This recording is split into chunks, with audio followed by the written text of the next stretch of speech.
And welcome everyone. Thank you for coming to our Earth Holder Sangha. Especially this is a kind of special session.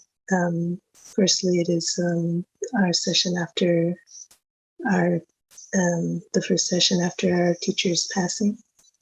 And I'm sure that that's still quite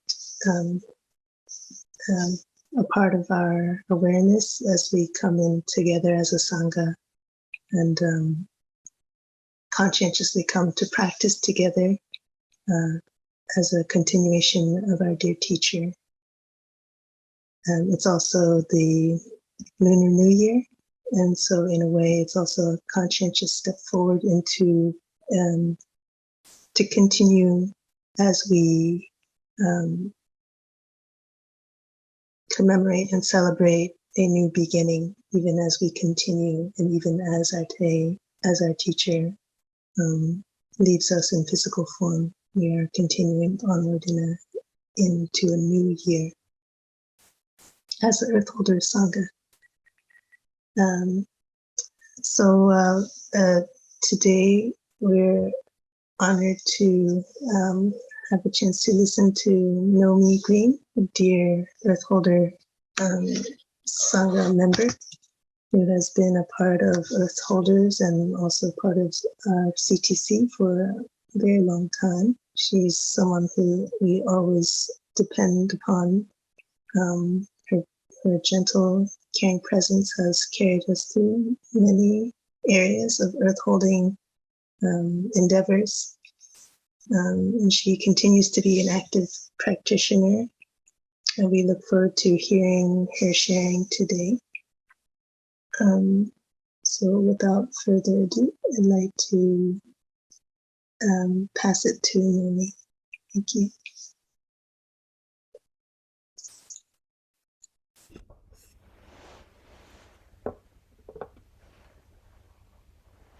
Thank you, dear Sister True Vow, dear Thay, dear community. So happy to be with you all today. We're going to start with a little sitting practice.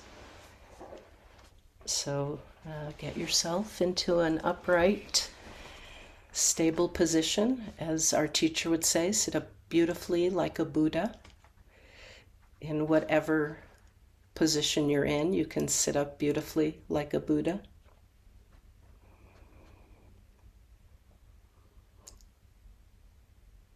Just want to make sure my volume's okay. Okay, great, thank you. So let's just start by focusing on our breath as we were doing at the top of the hour, feeling our in-breath going all the way in and our out-breath going all the way out.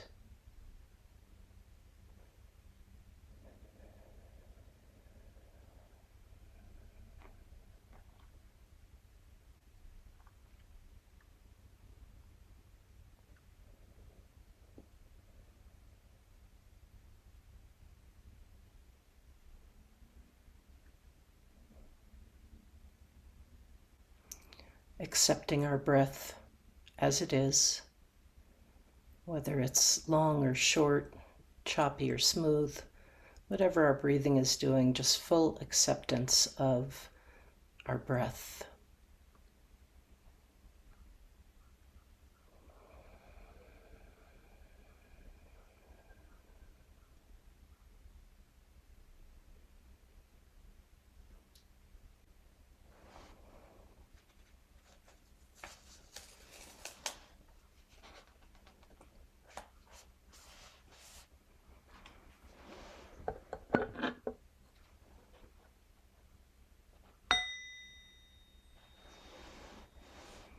Breathing in, I can feel Thay breathing in with me.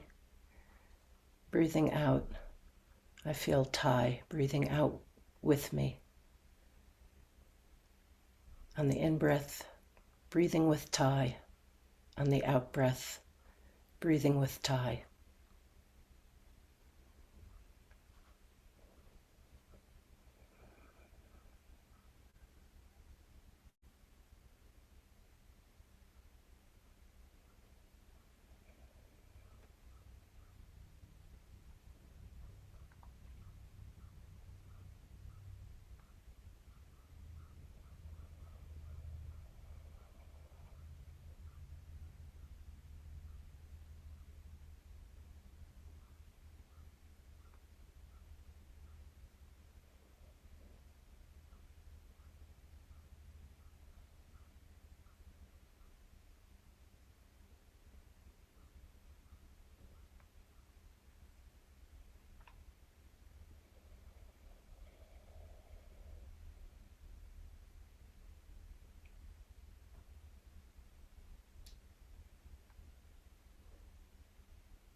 breathing in, I can feel the earth breathing with me, or the earth breathing me.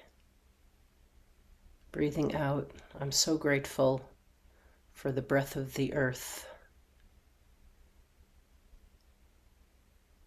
Earth breathing, gratitude.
I am aware that the earth is in every cell of my body. We know that everything is made up of everything else. I am made up of only non-me parts. I am made up of the earth. I am the earth. The earth is me. Breathing in, I am aware that the earth is in every cell of my body. Breathing out, I am grateful for the earth in every cell of my body. Earth in every cell, grateful.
Just as the earth is in every cell of my body, our bodies, our collective bodies, so is Thay. Thay is in every cell of our bodies. We are Thay's continuation.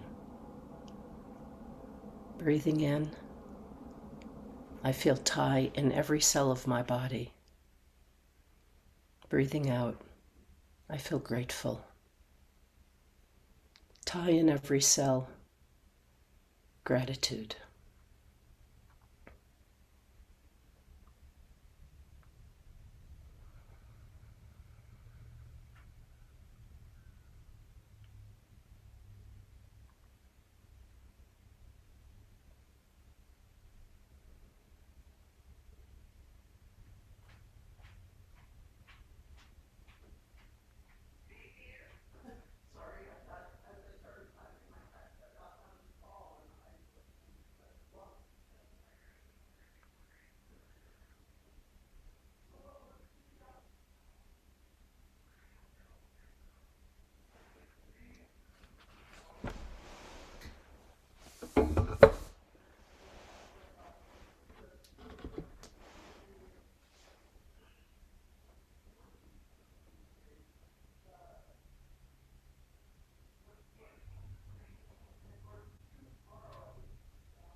So again, dear Thay, dear community, so happy we're all here together today.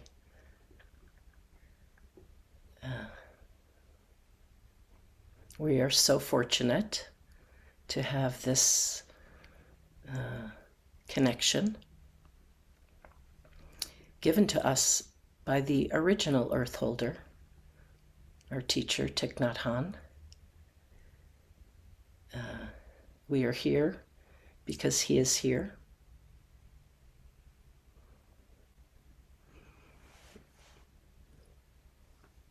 I think that gratitude and grief are the same.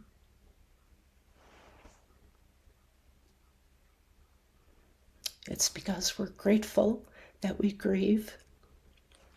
Don't mind me, I am an easy cry.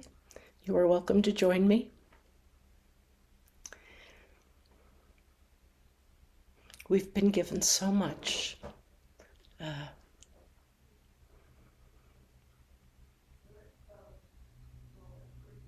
By such a being who has taught us, whether we have been taught by a book or a video or have attended 50 years of retreats. We have been transmitted this beautiful gift of our practice. And I can imagine that you, all of you like me, hope to be a good continuation of our teacher.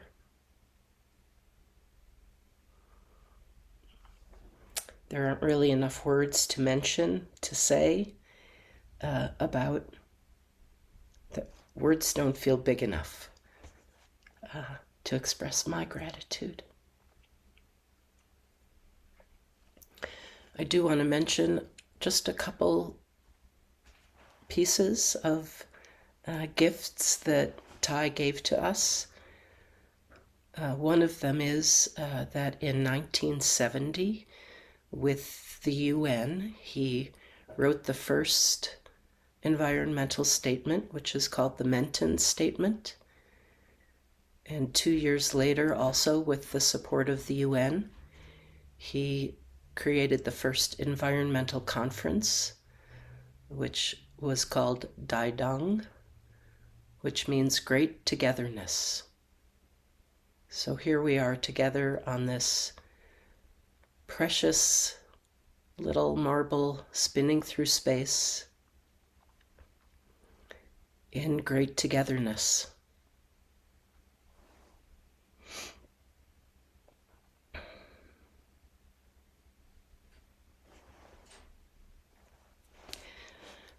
I come from Jewish roots, and we have a story about how the divine light was filling vessels, glass vessels, and how this divine light was being poured into these vessels, and the vessels burst into thousands, millions, perhaps trillions of little pieces because the vessels could not hold this light. So I think of Thay in that way, that we all have this little shard of light in us that he has transmitted to us.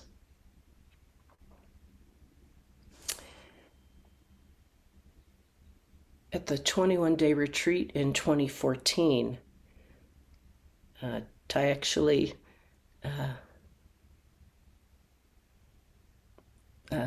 sent this little book, or we each received this little book of the teachings. And the first line of the book is, we are made of stars.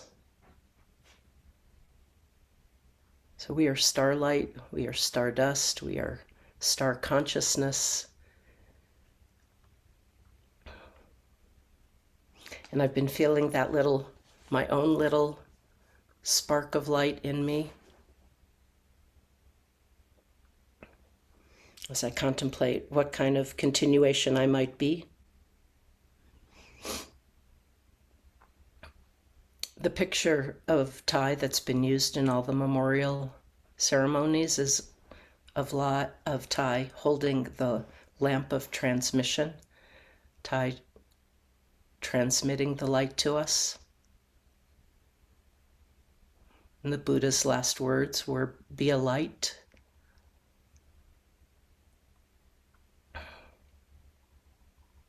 So we come by this in many ways.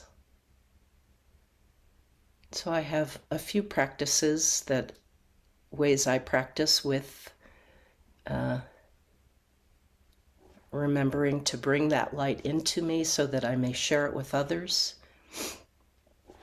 Also from Judaism, when we light the candles for Shabbat, we gather the light into us.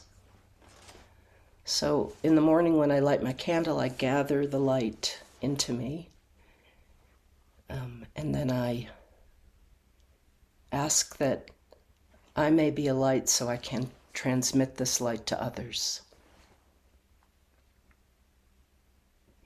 I also have a little practice in my house. What we have is like these blinds that go up and down rather than curtains. So I wrote myself a little gata for when I lift the blinds. So lifting the blinds, I feel the light entering the room and entering me. May I shine this light for all beings. And so each of us has to find our own ways to practice with this. How do each of us experience that little spark of light in us? And what do we want to do with it?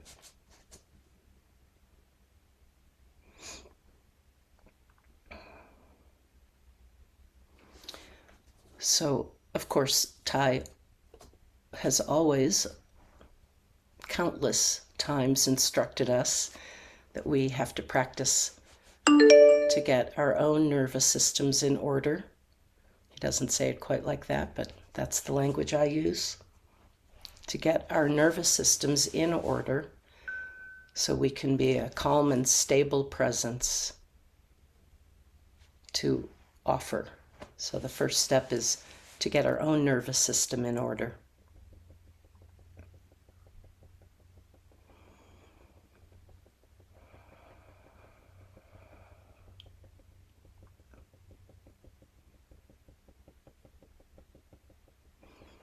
So and each of us has our own gifts. We all have different kinds of gifts. So we all do different things.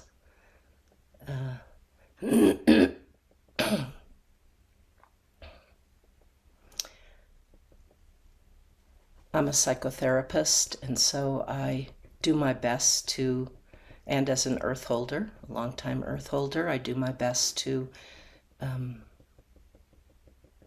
help people, support them in their grief of everything we are losing and have lost, and to transform that grief.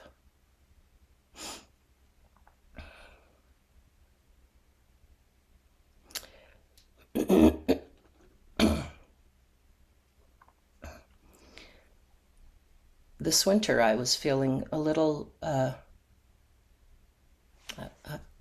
it's an understatement to say, a little bit discouraged about how things are going. And I really found Thay's book, which so many of us are engaged with, Zen and the Art of Saving the Planet, such a balm, such a support. And I went to one of the a webinar with Sister True Dedication from the University of Toronto. I imagine some of you were there as well. And at that talk, after the talk, there was this long list of books. So I don't know if you were there, if you saw this long list of books. I started writing down some of them. They were books at the intersection of Buddhism and earth holding. And so I started reading through this book list. One of the books I read was by Christiana Figueres, who is a practitioner in our tradition. She is also was the lead negotiator of the Paris Climate Accord. We're so lucky to have her on this planet. I think of her as the person who tried to save the earth. Still trying to save the earth. I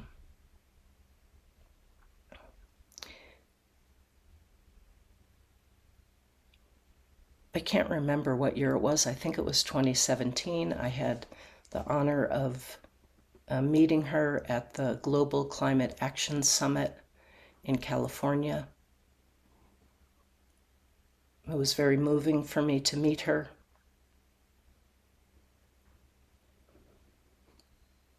And she talks of how when she travels, she will carry a picture of Thay and a bell.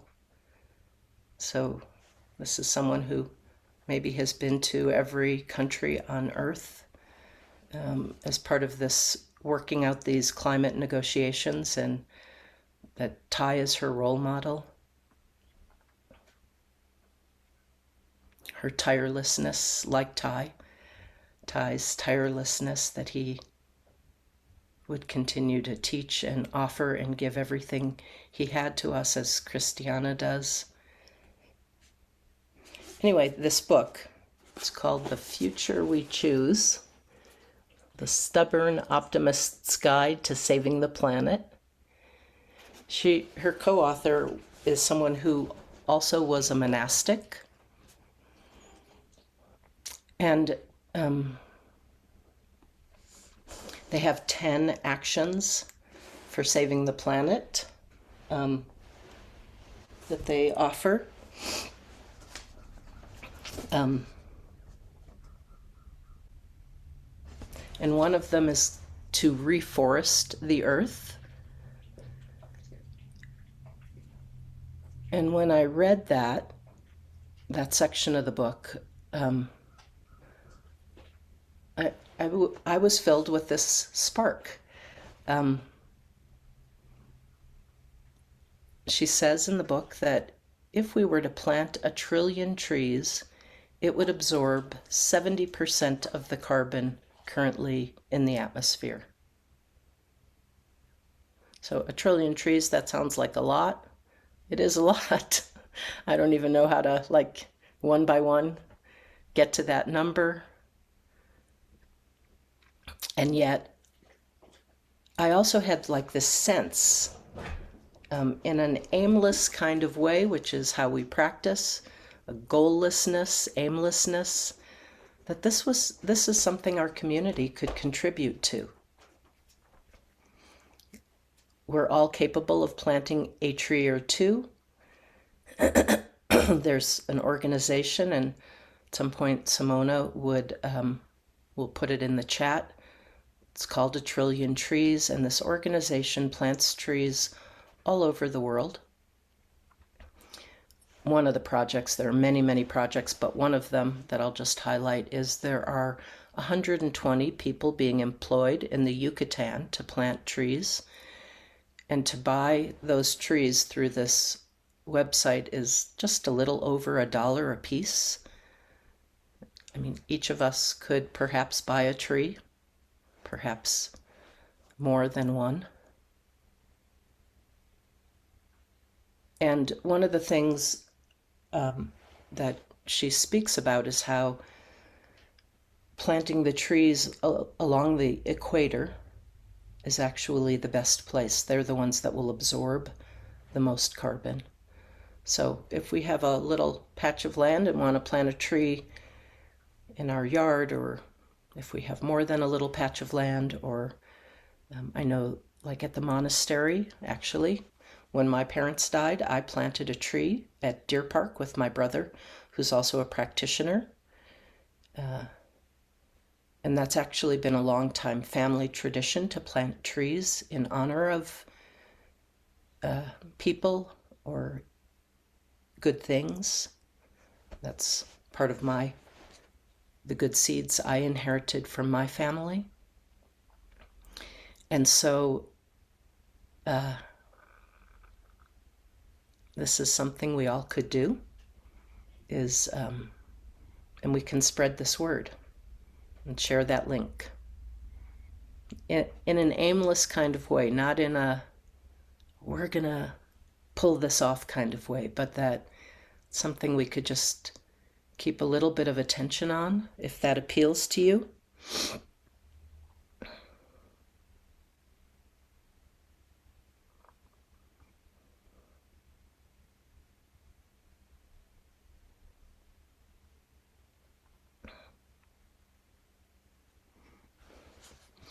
So I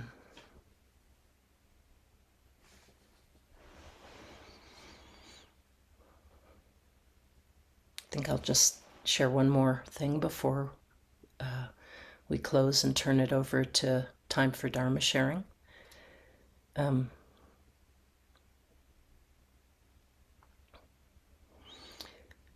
After my first retreat with Thay, I left the monastery and came home and thought, okay, I'm going to live like this all the time. And of course, I did not pull that off. Any of you who went to one retreat and pulled that off, I bow to you.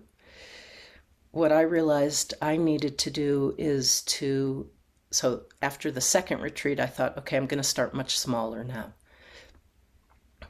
And I just picked one practice. So I don't remember what the first one was. Maybe it was washing my hands, and that every time I washed my hands, I would do it mindfully. And then added to that this hall in my home, that when I walked down the hall, I would do it mindfully. But one by one, because to try and be mindful 24/7 at the beginning is overwhelming and would lead us to feel, I can't pull this off, as I felt after my first retreat. And then I added walking from my car to my office or to the grocery store from the parking lot. So every time I got out of my car, I would walk mindfully. Then I added turning on the lights, shutting the door, little by little, adding one small little reminder to be mindful after another.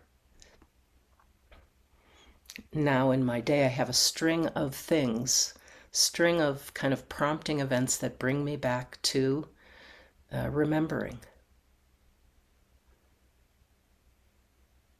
So I want to just offer that as a possible step on the path.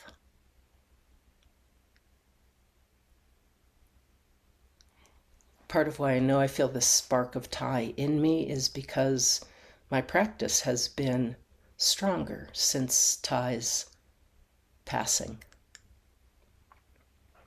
That I feel something was transmitted to me. Perhaps you all feel that as well.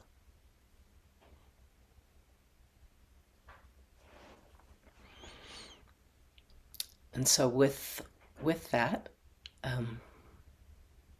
I would love in Dharma sharing if you'd like to talk about how you see yourself being a continuation of Thay as an earth holder,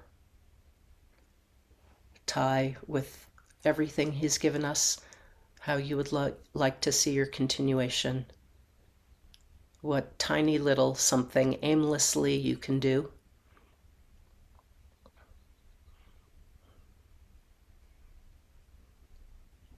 So thank you.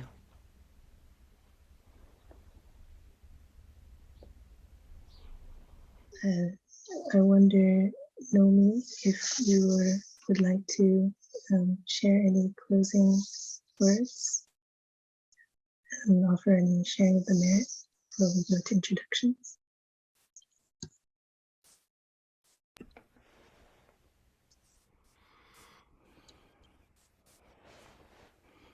Thank you, sister. Another thing I forgot to say is a comment that I have now heard twice is to Brother Phapu that Thay shared that he had updated 60% of Buddhism and that it was up to us to update the other 40%. And that means in how we do it and in how we apply Buddhism, how we bring it to all kinds of communities. Doesn't have to be religious. We don't have to light incense. In fact, it's most helpful if what we do is offer skillful means, which means that we update it in a way that is relevant and accessible to whoever we're speaking with. And so how magnificent that Thay was able to do 60% of that. And it's a big task that we have been gifted to do the other 40% as part of our continuation. So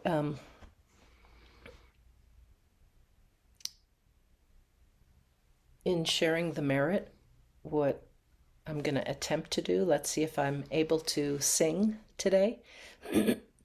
Some days I'm more able to than others, but there is a song that we sing, I Entrust Myself. And so I'm going to offer that song.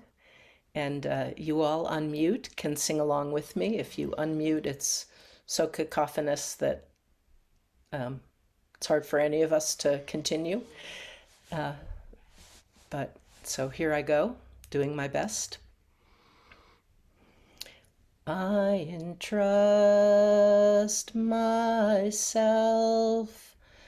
I entrust myself to the earth, and she entrusts herself to me. The next verse is Buddha.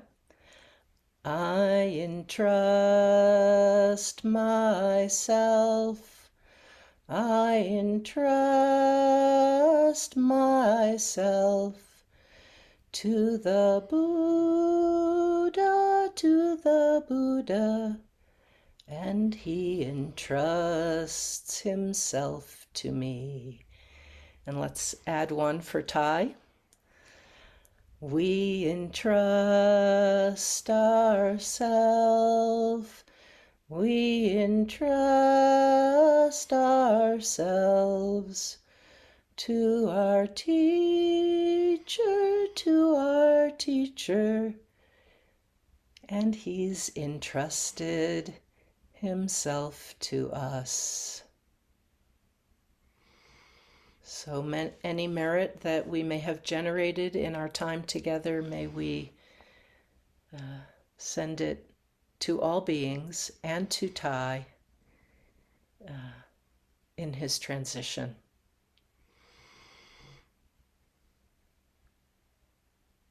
And may it bring peace.